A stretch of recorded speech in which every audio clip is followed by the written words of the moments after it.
ആരാന്ന് നോക്കൂ കുമാരേട്ടാ.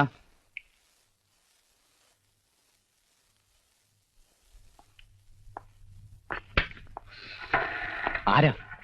എന്താ? Income tax department. ഓ, 1 സെക്കൻഡ്. ആ മേരി, ഞാൻ പറഞ്ഞ നമ്പറിൽ. Hello, please. Hello. Yes sir, ഞാൻ തന്നെ. ഞങ്ങൾ എത്തി സർ. Yes sir. ഞങ്ങൾ ഞങ്ങളുടെ ഡ്യൂട്ടി ചെയ്യാണ്. Carry on. ഒന്നും പൂട്ടി വെച്ചിട്ടില്ല. ഇവിടെ ഒരു താക്കോൽ കൂട്ടം തന്നെ ഇല്ല. നോക്കാം. ഓഫീസിലെ എല്ലാ താക്കോലുകളും അവിടെ തന്നെ ഉണ്ടാവും. അവിടെ ആളെത്തിയിട്ടുണ്ടല്ലോ, അത് പറഞ്ഞാൽ മതി.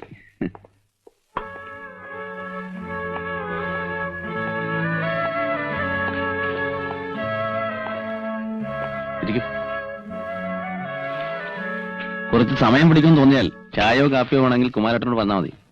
ഞങ്ങൾ എന്ത് ചെയ്യാനാ? ഈവൻ വെറും ഒരു ഊമക്കത്ത് കൂടി ഫോളോ അപ്പ് ചെയ്യണമെന്നാണ് നിയമം.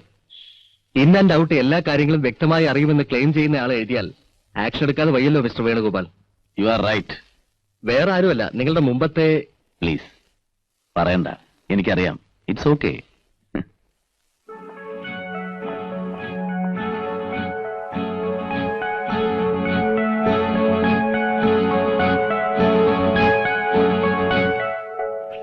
നാളെ കേസ് ഫയൽ ചെയ്യാം. നോട്ടീസ് ടൈം ഇന്ന് തീരും. ആ, വക്കീലെത്തിയല്ലോ. ഇത് ഹസൻ ഭായ്. ഇവരൊക്കെ നമ്മുടെ ഫ്രണ്ട്സാ. അപ്പൂട്ടി, വർഗീസ്, ബാലകൃഷ്ണൻ, മണി, എല്ലാവരും ഇവിടുത്തെ ബിസിനസ് പീപ്പിൾ. ഇത് രാജൻ.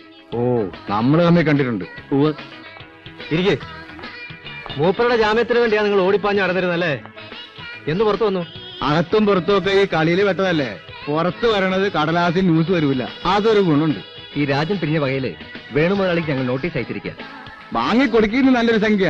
ഈ രാജന്റെ ഏട്ടന്റെ കയ്യിൽ പൂത്ത പണം ഉണ്ടായിരുന്നല്ലേ, അതുകൊണ്ട് വന്നാലല്ലേ അയാള്. അത് നമ്മളെ പറയേണ്ട കാര്യ. പിന്നെ ആവട്ടെ. ഹസൻ ഭായിയുടെ ബോസാണ് കുറിക്കമ്പനി സാമുവലിന്റെ വീട് വാങ്ങിയത്. ഭയങ്കര ലാഭം. പക്ഷെ വക്കീലേ, ചോദിച്ച സംഖ്യ കുറച്ച് കൂടുതലല്ലേ രാജന്റെ സെറ്റിൽമെന്റ്? കൊടുക്കട്ടെ, വല്ല 5-10 ലക്ഷം കൊടുക്കട്ടെ. ലക്ഷത്തിന് ഇപ്പൊ എന്തിന്റെ ബല? അപ്പുട്ടിയെ, താനാ നല്ലത്. ഒന്നും അറിയാതെ പോലെ വേടൊന്ന് ഫോൺ ചെയ്യാം. എന്താണ് പുള്ളിക്കാരന്റെ നീക്കമെന്ന് അറിയാവോ? ശരി. ആ,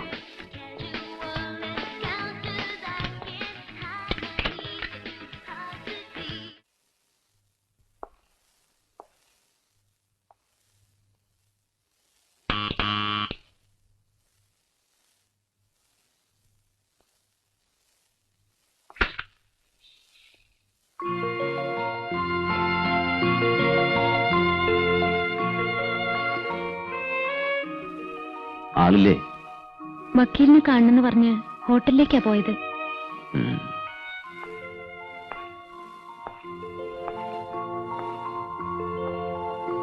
എങ്ങനെ സ്ഥലമൊക്കെ അത്യാവശ്യം വേണ്ട സൗകര്യങ്ങളൊക്കെ ഇല്ലേ? ഉവ്വ്, വേണോട്ടനിരിക്കൂ. ഞങ്ങൾ തമ്മിലൊരു ചെറിയ കണക്ക് തീർക്കലുണ്ട്. പക്ഷെ അതൊരു കോടതിക്കാരിയായിട്ടേ ഞാൻ കാണുന്നുള്ളൂ. ആരൊക്കെയോ പറഞ്ഞ് എന്തൊക്കെയോ വിട്ടിത്തങ്ങൾ കാട്ടുന്നു എന്നല്ലാതെ. ഇല്ല, ഞാനൊന്നും സാരമാക്കി എടുത്തിട്ടില്ല. I am always there. വീട്ടുജോലിക്ക് സഹായത്തിനൊക്കെ. ഇതിപ്പോ ഒരു വീടല്ല.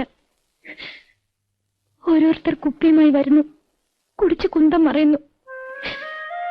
തർക്കിച്ചാൽ പറയുന്നത് എല്ലാവരും പ്രമാണിമാർ, സഹായിക്കുന്നവർ. എന്ത് സഹായം?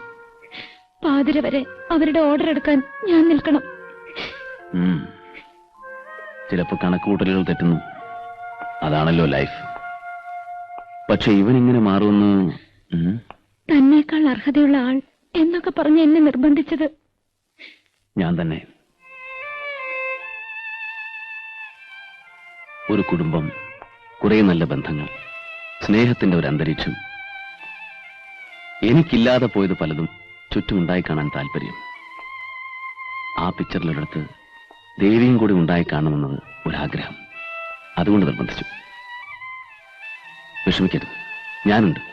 എന്താവശ്യം വരുമ്പോഴും ഞാനുണ്ട്. രാജനോട് ഞാൻ പറയുന്നത് തന്നെയാവും. Don't worry.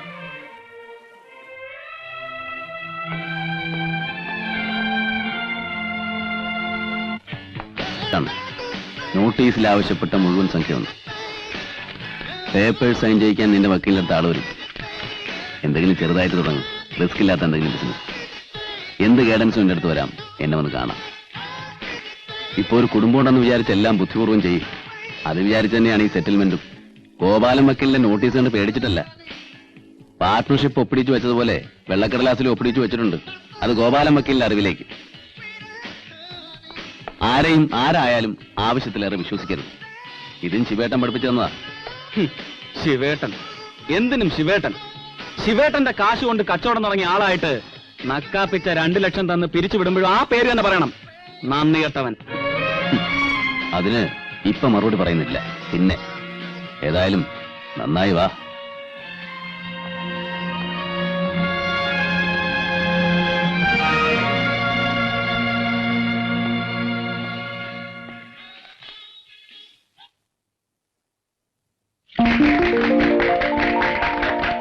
ഞമ്മക്ക് ഒരു മുതലാളിയും കൂടെ ഉണ്ടായ അത്രയും നല്ലത്.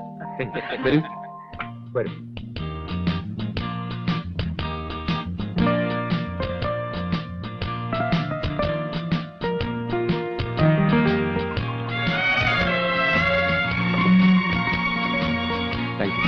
വെൽക്കം. First class house. ഇത് റെന്റിനല്ലേ? എത്ര റെന്റ്? ബോംബെക്കാരുടെയാണ്. ഈ ഹസൻ ഭായിയുടെ ബോസിന്റെയാണ്. വാടകയ്ക്കൊന്നുമല്ല. രാജന് സ്വന്തമായി സ്ഥലം ആവുന്നത് വരെ ഇവിടെ താമസിക്കാം എന്നാണ് arrangement.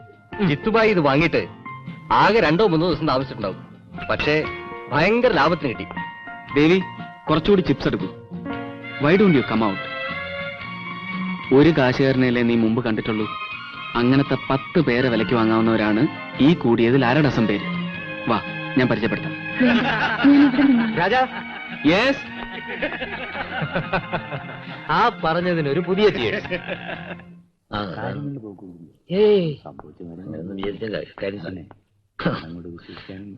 Hello Nambiar. Hello Venu, പുറത്ത് ഞങ്ങളെ കണ്ട് കസ്റ്റംസുകാരും റെയ്ഡ് ചെയ്തു ആളുകൾക്ക് തോന്നണ്ടെന്ന് വെച്ച് അകത്ത് കയറിയിരുന്നു. ഇത് കൊച്ചിയിൽ നിന്ന് ഞങ്ങളുടെ കലക്ടർ. രാജഗോപാൽ. കുമാരേട്ടാ ചായ.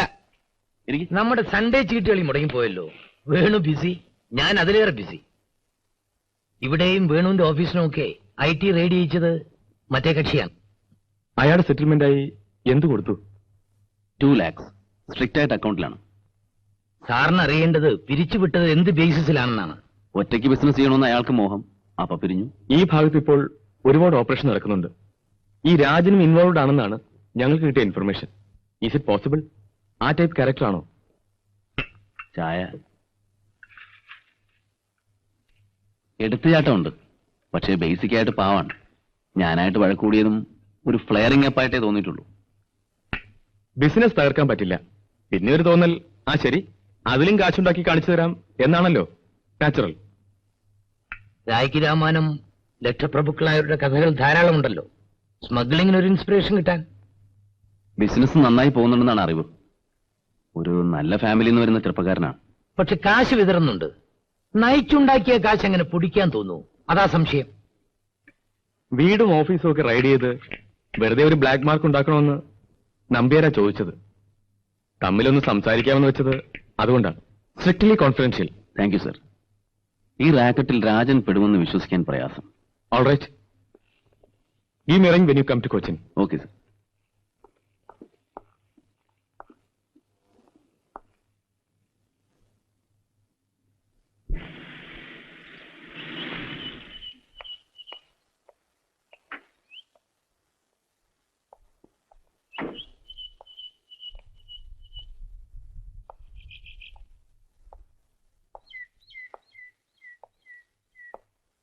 ഫോൺ ചെയ്താലോ എന്ന് ആലോചിച്ചു.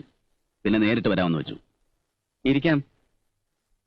പുലിയുടെ പുറത്ത് സവാരി ചെയ്യുന്ന ആളെ പോലെ എന്ന് പറയാറുണ്ട്. അർത്ഥം എന്താണെന്നറിയാമോ നിനക്ക്? ജ്ഞാനം കുറച്ച് കുറവാണ്. ഈ ജ്ഞാനം ഉണ്ടാവുന്നത് നന്ന്. കയറിയാ പിന്നെ ഇറങ്ങാൻ പറ്റില്ല. ഓടിച്ചുകൊണ്ടേയിരിക്കണം. അത് തന്നെ. ബോംബെ പാർട്ടിയുള്ള മറ്റേ ബിസിനസ്സിൽ നീ ബന്ധപ്പെട്ടിട്ടുണ്ടോ? എനിക്ക് സത്യം അറിയണം. കസ്റ്റംസ് വകുപ്പും എക്സൈസ് ഡിപ്പാർട്ട്മെന്റും ഒക്കെ മുതലാളി പാട്ടത്തിനെടുത്തോ?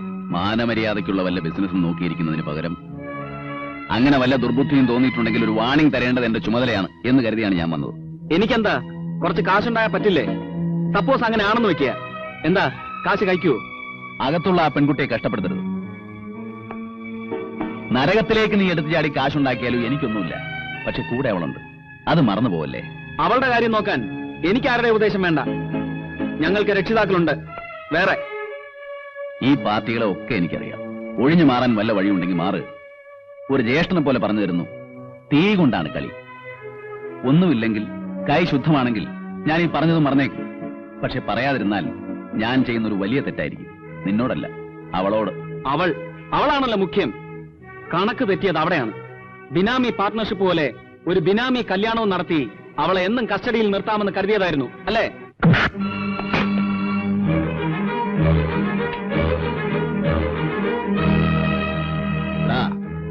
എനിക്കവളെ വേണമെങ്കിൽ നിന്റെ എച്ചിൽ തിന്നണമായിരുന്നോ? നിന്റെ ദാഹമാണ്, മോഹമാണ്, സ്വപ്നമാണ്, പിന്നെന്തൊക്കെയോ മണ്ണാങ്കട്ടയാണെന്ന് ഏട്ടത്തി മുഖേന കെഞ്ചിയത് കേട്ട് അവളെ നിർബന്ധിച്ചതാണ് ഞാൻ ചെയ്ത ഏറ്റവും വലിയ തെറ്റ്.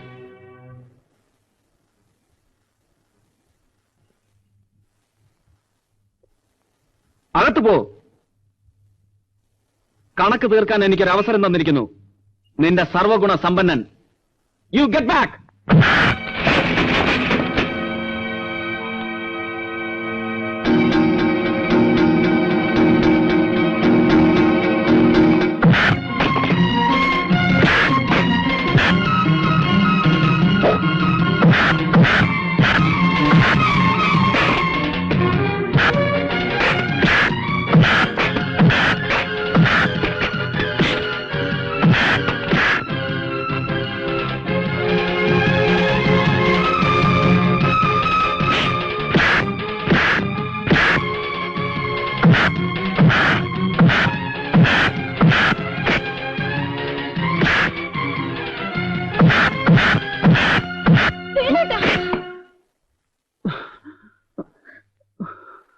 കണക്ക് തീർക്കാൻ ഇനിയും ബാക്കിയുണ്ട്. വീടായിപ്പോയില്ലേ?